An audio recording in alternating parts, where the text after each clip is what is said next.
Okay, I think we'll get started with our second part. If you want some tea or some coffee, like I said, there is some over there. This text, you'll probably want to keep a Bible close by or to bring a Bible with you, because it definitely relies much more on having the text of the scriptures in front of you. Our other books included the text of the gospel in each chapter, but this one doesn't. And sometimes it covers kind of a lot. So there are several puzzles in this that hopefully we can bring some light to. Some of it is a very unfamiliar culture, very unfamiliar landscape when it comes to how things worked. So the text talks a little bit about writing and psalms and how that Israel is a culture over time that becomes much more dedicated to a culture of the word, a culture of the book, than not.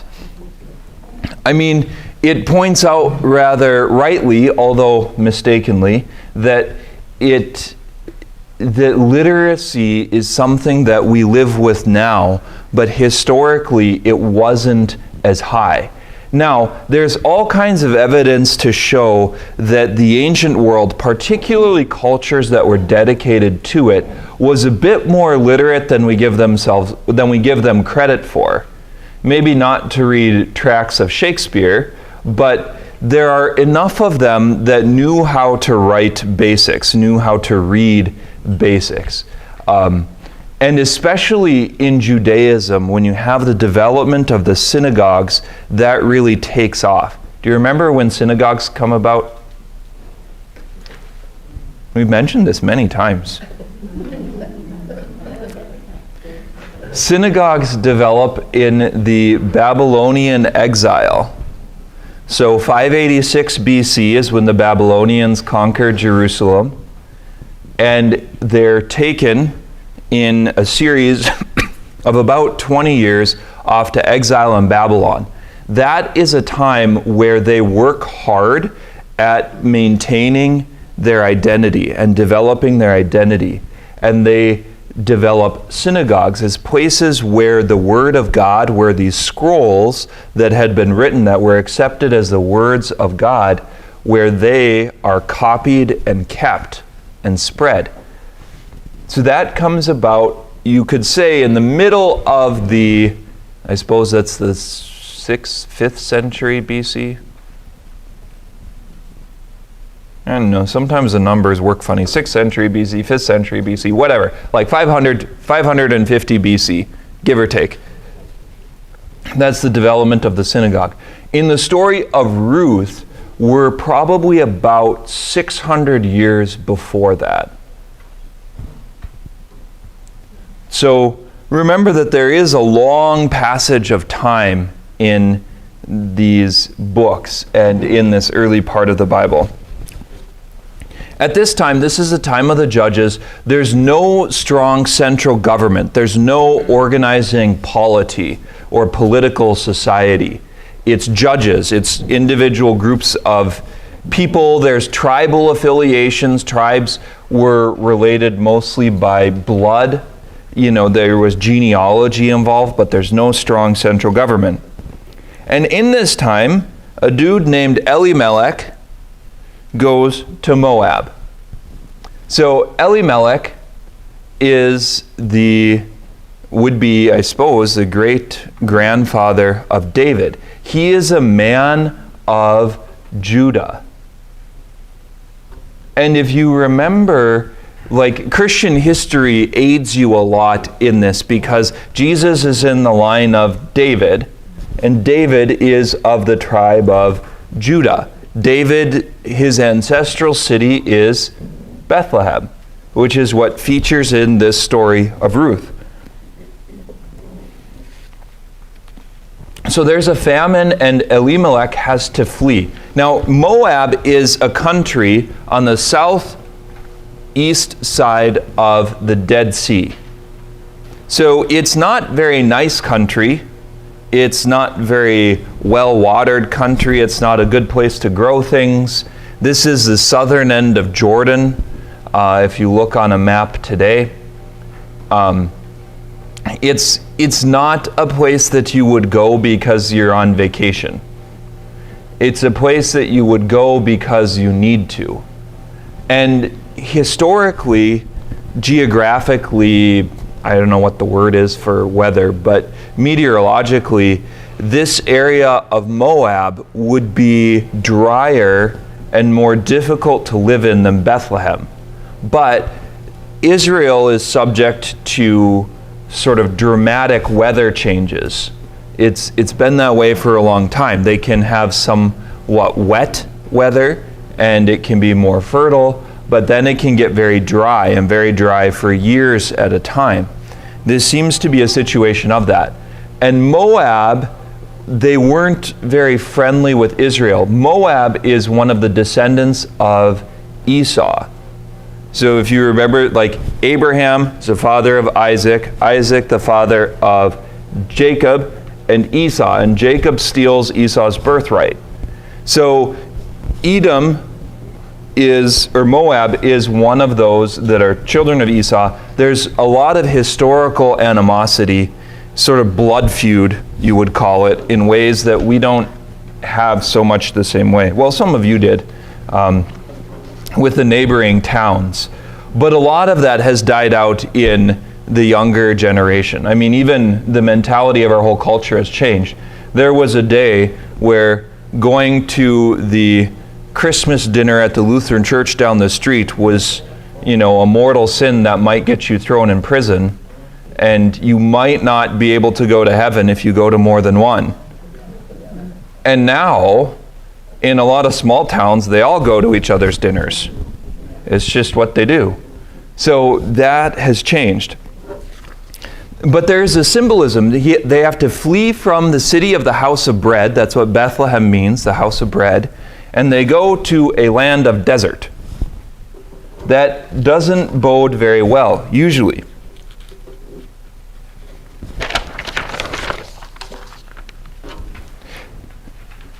The sons take Moabite wives. So there's Naomi and Elimelech, and then two sons. I didn't put their names in because they disappear from the story almost immediately. And they take Moabite wives. Now, if you're reading the Old Testament, that would be like the ringing of a bell in a not so good way, like the ominous sounding bell. Because you're not supposed to marry foreign women. Why are you not supposed to marry foreign women? They have different gods. Because they have different gods and it's very easy for your heart to start to drift away from the covenant when you're in a marriage like this. Think about our own days. People have interfaith marriages have become much more common. But very often what you see when you look at it is the loss of faith. What you see if you have one spouse that comes from a kind of practicing background and one that doesn't, it doesn't take too long, most of the time, for them both to stop.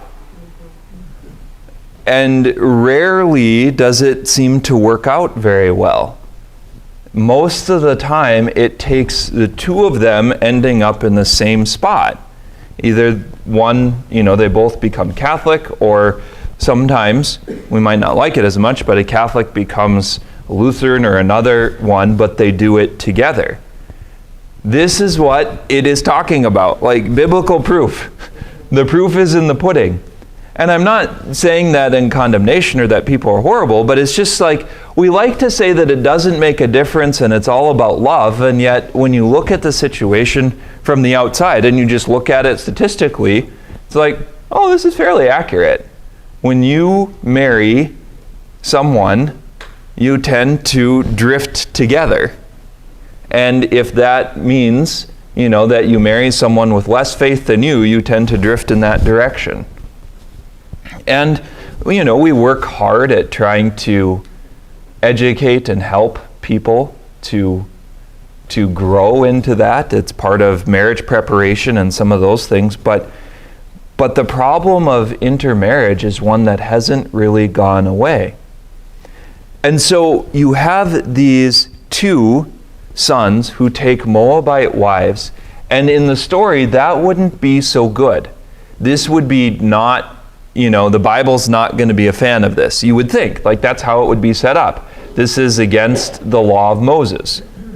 But in this case, it doesn't quite work out that way.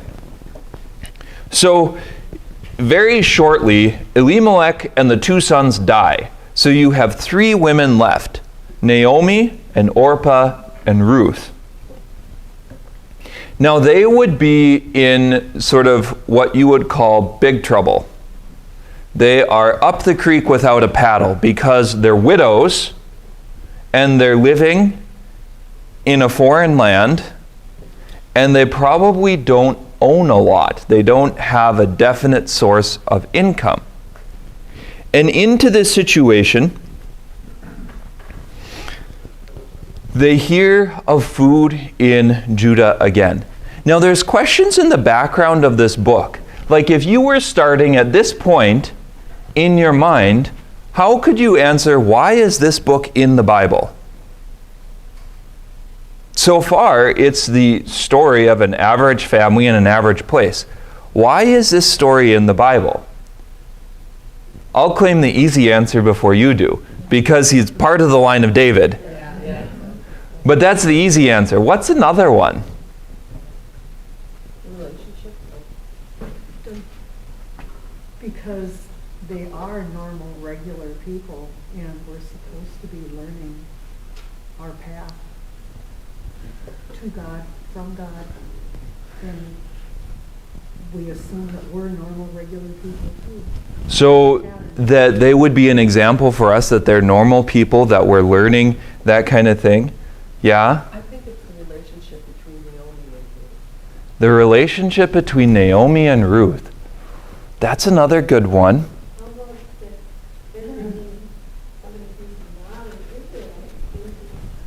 Bringing someone who's not an Israelite into the story, that the Gentiles are part of the covenant people of God too, or at least they can be. I think that's a part of it, yes. Would she be an example of a godly woman? An example of a godly woman.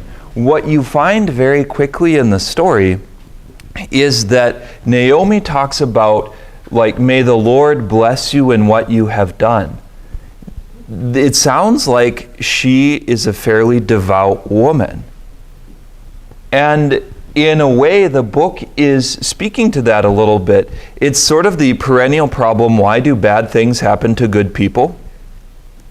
Here you have a woman, Naomi, and her husband, Elimelech, and his name could be his name, but like a lot of biblical names, it's also symbolic. Elimelech means, my God is king.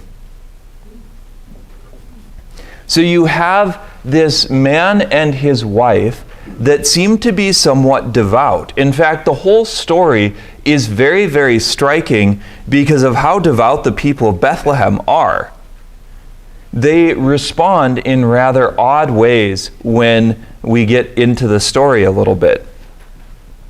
And so there's this question, if these are devout people and they're praying to God, you would expect that God would take care of them. And they ended up in a foreign land, and all of their source of sustenance died, and now they're widows and foreigners. So this God person better intervene fairly quickly, because this is not going so well. And it continues actually to not go so well for a little bit. But Naomi proves herself faithful.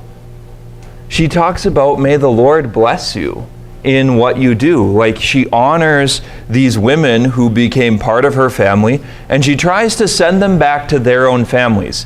Why would she do that?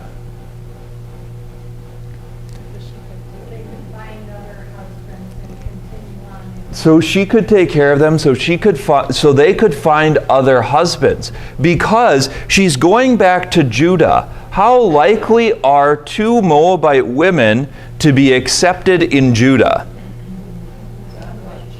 It's not likely that they're going to be able to find husbands there, because Jewish society is very conservative. There's this prohibition against marrying foreign women. I don't know why they never have marrying foreign men. Maybe because women are far more faithful and can practice the faith better than men do. But marrying foreign women is frowned upon. And so if they come back with her, they'll be widows and foreigners and fatherless. They'll be divided from their families. At least if they're with their families in their own country, they would possibly be able to find another spouse or another mate. But in Israel, it's far less likely. And they object. They don't want to go back to their families. They want to cling to Naomi. And they both do this at first. This seems like it's a good family to be a part of. There's a lot of kinship. There's a lot of bond here. That they're not just the mothers and the daughters-in-law that are, sort of friends behind steel fences and iron gates with swords and pickaxes. It's a closer relationship than that. Sometimes in-laws can be special.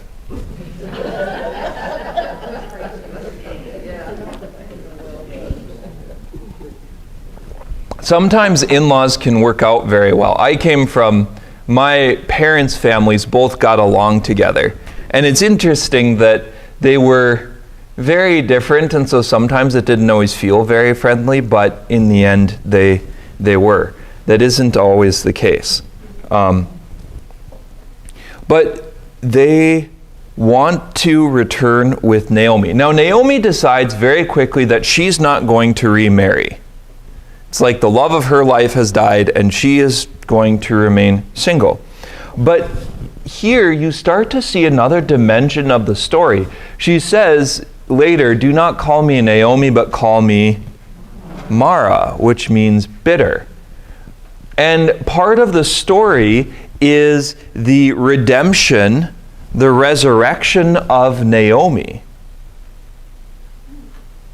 She goes from being bitter to being full of joy and taken care of. And she is as lost in her bitterness as anything else. Like, she's one of these people where it's like her whole life just melted before her, and now what? And she's trying to pick up the pieces and caught in grief and caught in sorrow and really wrestling with it all. So Orpah decides to leave, but Ruth remains. She says, "Your people will be my people, your God will be my God." Now again, think of what a statement of faith that is. For Ruth, it probably means leaving her family and leaving her culture. Since they're not very culturally friendly, this could be a fairly permanent break. We don't know. The people of Judah that are at the heart of this story seem to be a bit friendlier with the Moabites than the Benjaminites and some of the other Israelites were. But it very well could be like leaving her family forever, that she's saying goodbye to everything that she ever knew. Why would she do that? Why do you make a choice like that? This is the kind of choice that few of us have had to make, but when you do, it's pretty incredible.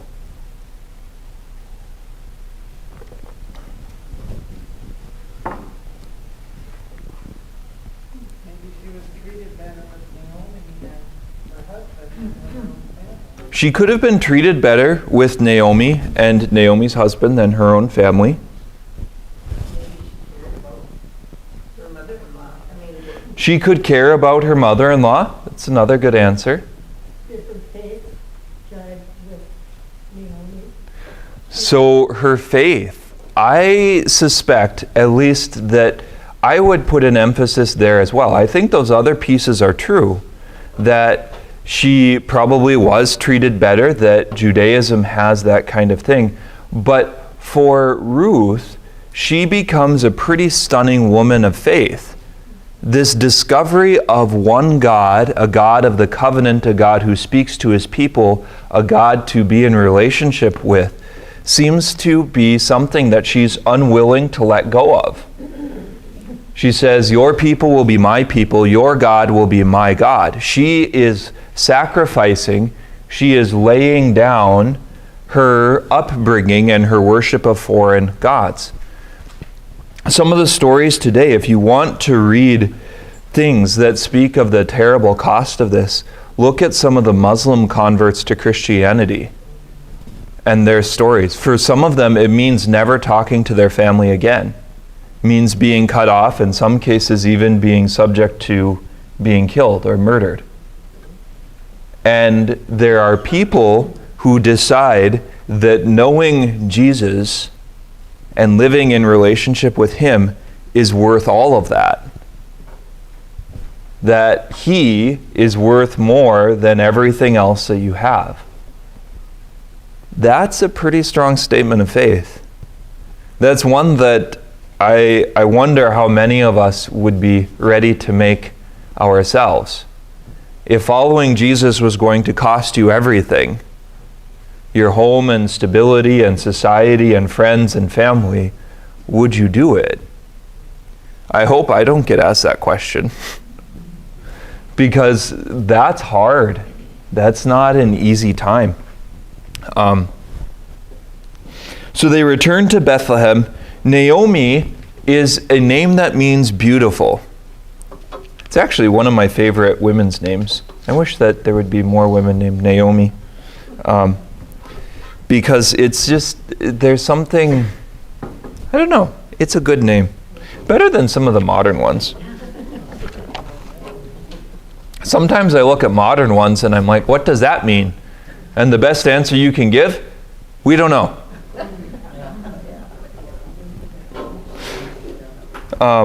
Sometimes I think names are chosen because they sound nice, which is important, I will admit, but it's just like, but meaning's important too. And I don't know, I'm not involved in naming people, but I think Naomi also shows us, like, part of this problem or part of this story is a woman caught in despair, is a woman caught in depression. And that can be a very real example as well. That it can become a kind of consuming bitterness. It can become kind of a getting lost. And part of her being found is the story as well. I think that this book points to a few things, and there's a few other things that we can add. When you feel yourself down, if this is something that you struggle with, bringing your heart to the Lord is one of the first things. That God ultimately proves himself faithful. The book of Ruth is a great example. You could sort of hold it up in your prayer and say, see, God, look at this. This is your Bible. You did this for Ruth. She was in despair and she was in darkness, and you heard her prayers and brought her to restoration. Seeking friends and those around you who can offer support. That's extremely important. When you feel like you're in despair, it's very alienating and very isolating. You feel very alone. That's part of the poison of it, I think. And to choose to open your heart to other people, to choose to expose some of these areas in your heart that are tender, that's a hard thing. That's a vulnerable thing. But it's also a place where if you do, you can find support. You can find people that are with you. You can find people that can't replace and can't fix everything that's wrong, but that's a beautiful gift. Good friendship works. It's a kind of medicine in the heart for despair. Another one is taking care of basics. Basics. Any good psychologist worth their salt, any good person should tell you that when you're in a place of despair or darkness or loneliness, You want to try and make sure that you're getting enough sleep, that you're eating regular meals at regular times, and you're getting some exercise. Because those help take care of biology. They're part of what your body and basic biological life needs for flourishing. So if you take care of those, it might not feel like it's helping, it might not feel like it's working, but it's very, very important. I told my counselor a while ago that bad moods rarely survive long runs. You know, exercise releases a whole bunch of feel-good chemicals in your body, and sometimes, despite yourself, the world just doesn't seem as dark after you exercise for a while. That's biology. That's just body chemicals. And it doesn't always change the situation, but sometimes it can help give you the strength to address the other things that are needed. But I think we all have these. We all have these in our lives. We all have times that are hard like this. And I think the example of Naomi and this book is a good chance to pray with it and to hear some of it, to think about and ponder what are good things. Because very often when you're feeling sick or alone, it's easy to turn to television, to be on your own, close windows, no light in the house, not a lot of energy, you don't do things. And that becomes a sort of downward spiral. And these kind of things, I should have put open your windows. But there's a great story that I read one time of a man that got very, very sick and was staying at home. And one day he had a friend who came over and picked him up and took him outside and ignored every protest and every reason why that was a bad idea and every problem with it. And after that, his health began to improve. And this friend started dragging him outside because just getting out of the house and doing things, as much as you're convinced it's not going to work, remember that kind of like Naomi, once you're caught in bitterness, it can be bitterness talking. Once you're caught in despair, it can be despair talking. And it'll shoot down every good possibility. Oh, you won't enjoy that. Oh, it's not going to work. Oh, it's going to be painful. And you just sort of have to stab that in the face and watch it die. Because it's not true. It's part of the lie of getting caught in these kind of emotional things.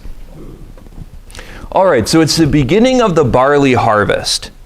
Now, the grain harvest is something, so this is part of the context of the story and something that I think you have to understand. Did anyone look up grain harvesting in ancient Israel because they were curious? 1. We have victory. Shar will teach lessons to the rest of you with a whip.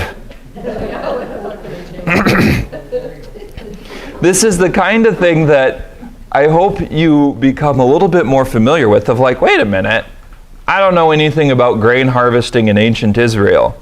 I hope you thought that at least, because that was my thought, like, I've never harvested grain in my life. I've ridden around in a combine a few times with farmers that have done it, but that's it. My sister actually put grain in bundles this year because it was so wet out in the with her or some people around her, because it was so wet that they ended up putting it in bundles so that it would, like bundles like they did, so that it would shed the rain. Yeah. So when you get to grain harvest, this is an activity that the whole community was a part of. There's very, very few people that weren't involved in grain harvest. Even the youngest of children would be expected to help. So in grain harvesting, the field grows and they go out. Usually men would go by and cut heads of grain with a scythe. Or there's another name for it. What's the other name for it? A sickle. Either one. But they would cut heads of grain, swing it, this giant thing with a sharp blade.